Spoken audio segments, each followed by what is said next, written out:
வாண்டடா வந்து தானா ஒரு சங்கி ஆடு தலையை கூட்டிருக்கு. அது எந்த ஆடுன்னு உங்களுக்கு நேரம் தெரிஞ்சிருக்கும். அண்ணாமண்டன் மாப்பிள்ளை, அதாவது துப்பாக்கியில தோட்டா கூட போட தெரியாத நம்ம அண்ணாமலை அவர்கள் அடிச்சாலும் வலிக்காத அளவுக்கு ஒரு சாட்டையை தயார் பண்ணி கொண்டு வந்து நம்ம அண்ணாமலை காலில் செருப்பே போட மாட்டேன் அப்படின்னு சொல்லிட்டு ஷூ மட்டும் போட்டு சுத்துற நம்ம அண்ணாமலை அவர்களை பத்தி தான் இன்னைக்கு இந்த வீடியோல பார்க்க போறோம்.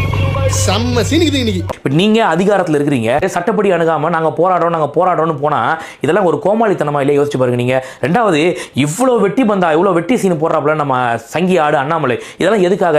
தமிழ்நாட்டில் ஒரு சீட்டு கூட வாங்க முடியாது, ஒரு ஆணியை கூட புடுங்க முடியாதுன்னு தெரியும். அதை வச்சு ஒரு விளம்பரம் தேரலாம்னு சொல்லிட்டு விளம்பர பைத்தியமா சுத்திட்டு இருக்காங்க இந்த பிஜேபி அரசு ஃபுல்லாவே. இன்னைக்கு நீங்க ஒரு விஷயத்தை நல்லா யோசிக்கணும்.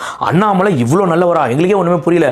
அண்ணா யூனிவர்சிட்டி கேஸ்ல போயிட்டு சாட்டையால அடிச்சுக்கிறாப்புல, அது பஞ்சு சாட்டை, வலிக்காத பஞ்சு சாட்டை, அது குறிப்பிட்டு சொல்லி ஆகணும். அதுல அடிச்சுக்கிறாப்புல, திடீர்னு பார்த்தீங்கன்னா சபதம் எடுக்கிறாப்புல, திமுக ஆட்சி விட்டு இறங்க நான் செருப்பு போட மாட்டேன் அப்படின்னு சொல்லிட்டு மறுநாளை ஷூ போடுறா. அது வேற விஷயம், அதெல்லாம் இப்ப பேசக்கூடாது. நம்ம அதாவது அண்ணாமலைக்கு பைப் கொடுக்குறோம். நம்ம அண்ணாமலை எவ்வளவு நல்லவர் நினைக்கிறீங்க நீங்க? யோசிச்சு பாருங்க. ஒரு பெண்ணுக்கு ஒரு இழிவு அப்படின்னு சாட்டையால அடிச்சுக்கிறாரு. உடனே வந்து பேடிஎம்ல 1500 ரூபாய் வாங்கினவன ஒரு அம்மா வந்து அண்ணா எங்களுக்காக இவ்வளவு கஷ்டப்படுற, ஐயோ அதெல்லாம் வேற சொல்றேன்.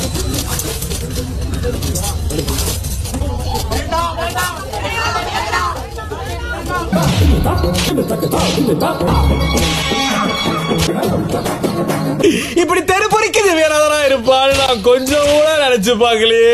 அண்ணாமலை வந்து எவ்வளவு ஒரு நல்ல ஒரு தமிழ் மக்களுக்காக எவ்வளவு பாடுபடுறாரு. ஒரு சாட்டையால அடிச்சுக்கிறது என்ன, இப்ப இந்த டாஸ்மாக்காக போராடுறது என்ன, இவ்வளவும் பண்றாரு. இவர் தமிழ் மக்களுக்கு அப்படி என்ன பண்றாரு? தமிழ்நாட்டு மக்களுக்கு இவர் அப்படி என்ன நல்லது பண்றாருன்னா ஒண்ணுமே புரியல எனக்கு.